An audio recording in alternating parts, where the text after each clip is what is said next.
everybody, what's going on? Jeff Rager, another episode of the Daily Ticket. This one for the 1st of July. It's a Monday. It's 2024. How the hell are you? How was the weekend? 4th of July, just around the corner. I mean, this is a great week. Hopefully, you're not stuck working all that much. Hopefully, you got the week off. I know for my purposes, there will be no Daily Ticket on Thursday. That's the 4th. There's going to be no Daily Ticket on Monday, a week from today, because I'm going to be driving back from Chicago. Have myself a nice little trip planned for the 4th of July with the family. However, Tuesday, a week from tomorrow, will be the next Daily Ticket. Also, still waiting to see the future of the Daily Ticket. A lot of y'all reaching out saying, how hard is it to continue this one-man podcast? I mean, it's a great question. It is. And I've already talked about it, but I'll talk about it again. I just want to be paid a little bit. That's all. If they pay me, I'll continue it. If they don't pay me, I'll probably still do episodes. I do enjoy it. But it's kind of a pain in the ass to put it up on YouTube. Think of catchy labels and titles. I mean, you got to be as clickbaitish as possible, which I don't appreciate or like doing, but it's the only thing that seems to get views and clicks. I mean, what do you got to do? I'm just playing the game, people. I did not invent it. But I have no idea about the future of the Daily Ticket. But for the time being, 2 days a week. So the next one will be Tuesday. All right, let's get into it. Because today at noon, big day. NHL free agency officially starts. Saw this tweet the other day that 75 to 85% of NHL players already know where they're going. And one of those guys, I think, is headed to Detroit. And that's Patrick Kane. Patrick Kane, I don't think a lot of people thought he'd be coming back to Detroit because he wants to be in a very competitive team. The Wings are kind of on that playoff cusp bubble. He wants, at least we thought he wanted, multiple years. He played on a 1-year, $2.75 million contract last year in Detroit. He proved himself, no question about it. He proved he's still valuable. He proved he's still good. He proved that the hip is apparently fine. But by all the rumblings, I think a lot of Wings fans thought Patrick Kane was not coming back because he wanted more money. And who can blame him? He's 35 years old. And he wanted to win another Stanley Cup. And again, who can blame him? He's 35 years old. But then I was golfing yesterday, right around like 8 o'clock. And I see this tweet from Emily Kaplan, works for ESPN. Says it's a done deal. Later on today, right at noon, Patrick Kane's going to sign a 1-year deal. 1-year deal. Steve Yzerman, hell of a job. If this is true, but Elliot Friedman has it. Max Bultman from The Athletic seems to have it. Emily Kaplan has it. It seems like it's true. Patrick Kane's coming back to Detroit, which is fucking awesome. But here's the crazy thing. Because it's only 1 year, and I got to believe Stevie's going to pump up the annual value. Maybe he gets $5 million. Maybe he gets $6 million because a 1-year deal, no big deal. But to get Patrick Kane to sign a 1-year deal, I would assume, and I'm just speculating here, that Steve Yzerman told Patrick Kane, we're going for it, baby. And when I say going for it, like, will they win the cup? Probably not. But they almost made the playoffs last year. So by going for it, I mean make this team a hell of a lot better. Be very active in free agency. I would assume, and again, I don't know anything. I would assume Patrick Kane had a lot of people that wanted him to come play with them. I read this whole article yesterday around 5 o'clock. Before the Emily Kaplan tweet or story, that the Montreal Canadiens were preparing to offer Patrick Kane a huge package. I know the New York Rangers might have wanted Patrick Kane back. Hell, he might have wanted to go back there. The Buffalo Sabres might want Patrick Kane. He's from Buffalo. Would Chicago want Patrick Kane back? Connor Bedard plays there, and Patrick Kane might want to go play with him. There was a lot of interest for Patrick Kane. And apparently he's coming back to Detroit, which tells me that Steve Yzerman feels the pressure. He understands what happened last season was borderline unacceptable. And this year, they're making a big-time play. They got cap space. We know they have cap space, but they also have to do other stuff with that cap space. Like, The Red Wings have officially extended qualifying offers to Mo Seider and Lucas Raymond and Jonathan Berggren and Joe Veleno. So we know those guys are going to be on the team, and we know that Mo Seider and Lucas Raymond are going to get a big chunk of the cap space they have to spend this offseason. But the fact that Patrick Kane seems to be in the mix, seems to have signed up again, fucking awesome. Patrick Kane, 20 goals, 27 assists in 57 games, pretty much a point-a-game guy. And despite the fact that the Wings really struggled down that 7-game stretch without Dylan Larkin, you know what? Patrick Kane had some big-time goals. And I thought Patrick Kane was a pretty good leader for this team. And I love the fact that he's coming back. A, because I love the player. But B, more than anything, I think this means that Stevie's going to be super active. So then you ask yourself, okay, well, what's the big splash then? What's going to happen today? Depending on when you watch or listen to this at noon. What's going to happen at noon? And I think the answer, and I don't know this for a fact, but I think the answer is Steven Stamkos. Steven Stamkos used to work for Steve Yzerman. Steven Stamkos 8 years ago thought about testing free agency. He would have been the biggest free agent on the market in quite some time. And Steve Yzerman, working for Tampa Bay at the time, the last possible moment, he dropped the bag in front of Steve and Nikita Kucherov, and Stamkos ended up sticking around. Then, of course, Steve left to come for Detroit, and Stamkos won Stanley Cups. He's their captain.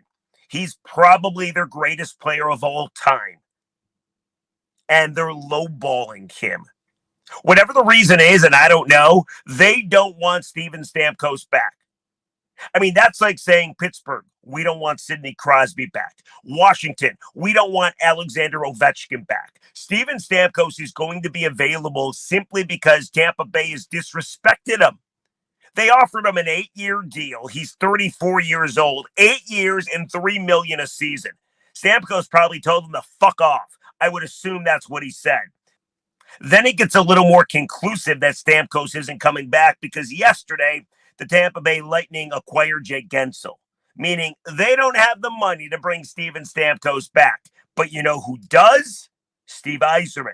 You know who has worked with Steven Stamkos? Steve Yzerman. You know who did a podcast probably about 2 months ago saying, go get Steven Stamkos? Jeff Rieger. I did that podcast. Could you imagine Patrick Kane and Steven Stamkos on the same team? If that team doesn't make the playoffs, like, I don't know what team would. It feels like a super team almost. Now, I understand both guys are in their mid-30s. I get it. But still, Steven Stamkos, I feel in my bones, reading the tea leaves, is coming to Detroit. Stamkos, probably a multi-year deal.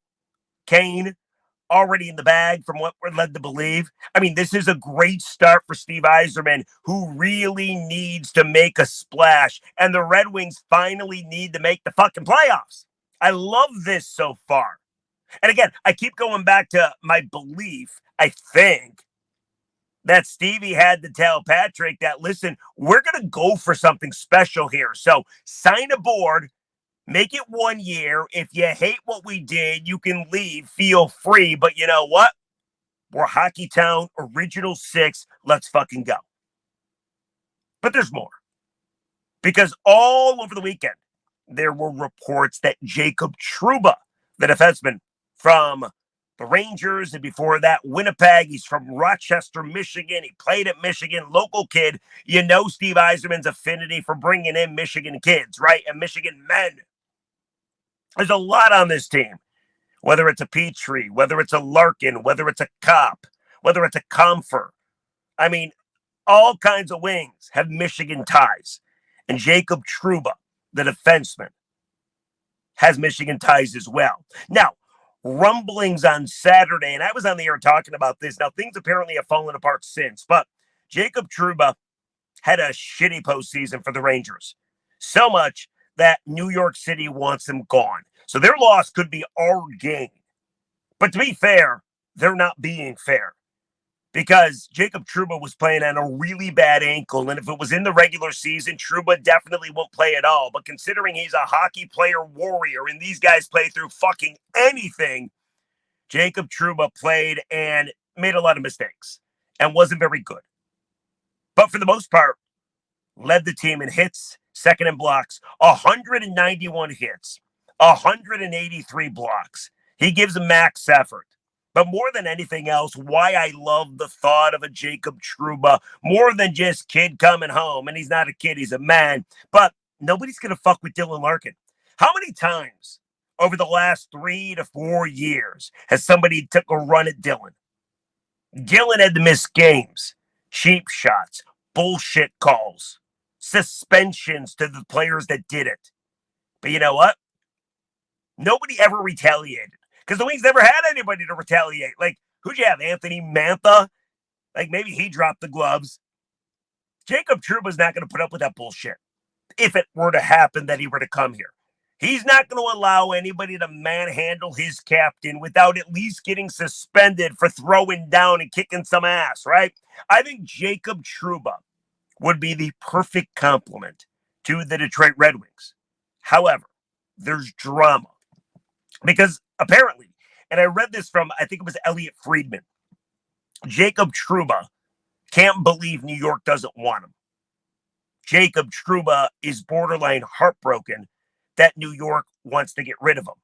The Rangers went to Trouba last week and says, who's on your no-trade list? We need your 15 teams because we're dealing you. He's owed $8 million for the next 2 years. The Rangers are willing to pay some of that salary, kind of like $3 million. It would be the perfect deal for the Red Wings. They don't have to pay the full $8 million a season. New York picks up some of that bill.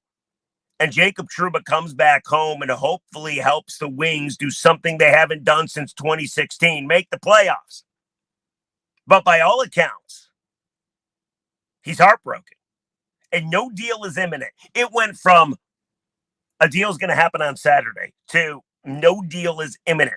So Chris Drury, who runs the show for the Rangers, has dealt with this sort of thing before. Trouba does not want to leave. Drury could put him on waivers. He did that with Barclay Goodrow. So could you imagine? He wants to get rid of the cap space. You put Jacob Trouba on waivers. The first team to claim Jacob Trouba would be the San Jose Sharks. They suck. They got cap space. And they would love a guy like Jacob Trouba.